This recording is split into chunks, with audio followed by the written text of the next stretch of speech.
Christmas. Tax cuts that benefit the middle class, except the tax reform bill hasn't exactly worked out that way. So now the president says a new cut is coming.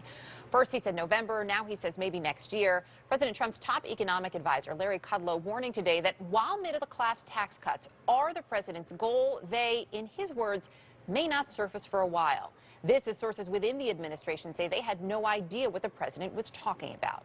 Here's what we do know. President Trump can't pass a tax cut without Congress, and Congress, of course, isn't in session at the moment. Speaker Paul Ryan's office referring questions about the president's promised cuts back to the White House. As senior Republican staffers tell CNN there's no resolution circulating on the Hill.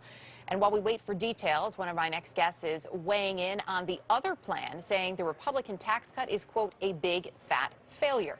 Catherine Rampell is a Washington Post columnist and CNN political commentator. Also with us, Mattie Duppler, a senior fellow at the National Taxpayers Union. Mattie, as you look at this, can the economy handle a 10% tax cut for the middle class?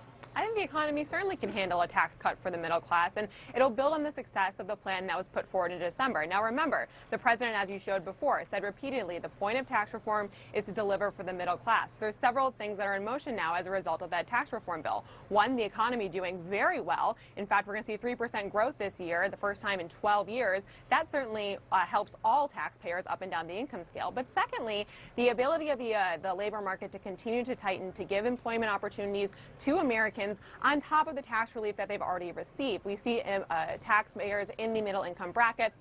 Those used to be 25 and 15% are now lower to 22 and 12%. And on top of that, those taxpayers have doubled their standard deduction and doubled their child tax credit. So there's a lot of benefit just in that tax reform bill that was passed back in December that taxpayers are already feeling the effects of. One thing that is definitely not a benefit, though, is what we've seen in terms of the rising deficit. And Catherine, I know you tackled part of this in your piece.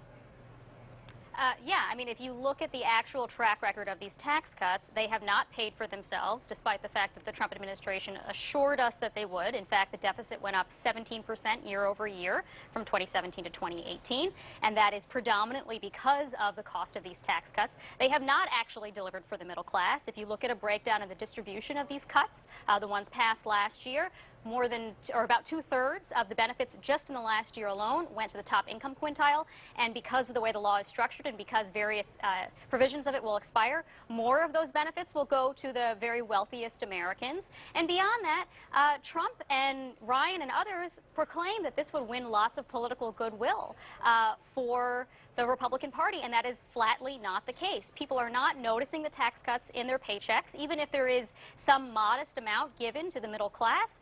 The things that can change your paycheck from week to week or month to month will greatly overwhelm whatever benefits those people are receiving. And people correctly perceive, according to lots of polls, including the Republican Party's own internal polls, that the benefits are predominantly going to the wealthy and to corporations. There's a couple ways that I would respond to that, Catherine, if you don't mind. You know, the policy report that you cite from the Tax Policy Center actually says the opposite. It says that the benefits do flow to those middle-income taxpayers. All you have to do is look at the actual income brackets versus looking at aggregate relief. This is not a radical idea that people who pay a lot of taxes get a lot of relief when you pass a tax cut. If you're talking about as a percent of their income, the very wealthiest get way more money from the benefits. But if you look at, if you're talking about a percent of their after-tax income, that actually grows more for middle-income taxpayers, and that's the accurate way to look at this tax cut. That is absolutely false. That's absolutely false. You see this true across up and down the income tax scale. Every single earner, every single income tax bracket is going to see an increase in their after-tax income as a result of the tax bill. But the biggest benefits go to the wealthiest The biggest benefits go to the wealthiest Americans, both in dollar terms and as a percent of their incomes. If you want to talk about benefits for the middle class, look, we had tax cuts passed under Obama and under George W. Bush that were much more generous, in fact, to the middle class. There are plenty of things we could be doing, such as increasing the earned income tax credit or targeting, in fact, the middle class rather than the people at the top of the income distribution. And I agree with you. We did not do any of those things. And Catherine, I agree with you. There's plenty that we could be doing, like making those income tax cuts permanent for the middle class, something that the House of Representatives voted to do in September with a couple Democrats. Oddly enough, the Democrats who are now running statewide in Nevada and Arizona are the ones who voted to make those tax cuts permanent. But that certainly would change the distribution argument that you're making, because those tax cuts unfortunately have to expire because of budget rules here in DC. In fact, if you made them permanent, they would still predominantly go to the higher income classes. the income taxes, if you made them permanent, would still predominantly go to higher income earners. Sure. If you made the cuts permanent, the biggest benefits would still go to the highest earners. You would get a little bit more benefit for the middle class, but still, overall, the benefits primarily accrue to the highest earners. And the middle class are the ones who benefit most from certainty in the tax code, and that's what would happen if you were able to make those tax cuts permanent. And that's certainly something. The highest income classes are the ones that benefit from the lowest rate cut, from the biggest rate cuts, as well as the biggest loopholes that have been added, such as the pass-through loophole. That's certainly not true. If you look at what came out of the individual side, that is absolutely true. You look at what came out of the individual side, you look at the state and local tax deduction. 80% of the people who are taking the state and local tax deduction are people who make over $100,000 a year. That is not middle class. And everything else that came out of the individual side of the code are things that are taken by people who are higher income earners.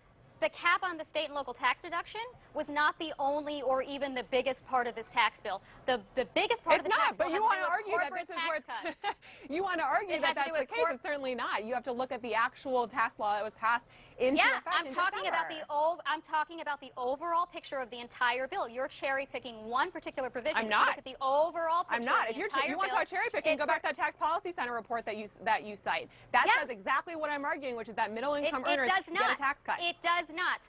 Viewers, I urge you to go to taxpolicycenter.org. You can look this up for yourself if you don't believe me. Ladies, I appreciate you both bringing not only passion to this argument, but plenty of facts to back up both of your sides. You both are citing a lot here, which is helpful for the folks at home. Yes, they can look it up. Unfortunately, we are out of time. But thank you both. I can predict this. It is not the last time we will talk about the possibility of middle-class tax cuts. Still to come this hour, a man is now facing a federal sexual assault charge after allegedly groping a fellow passenger. His defense, President Trump says it's okay. And Turkey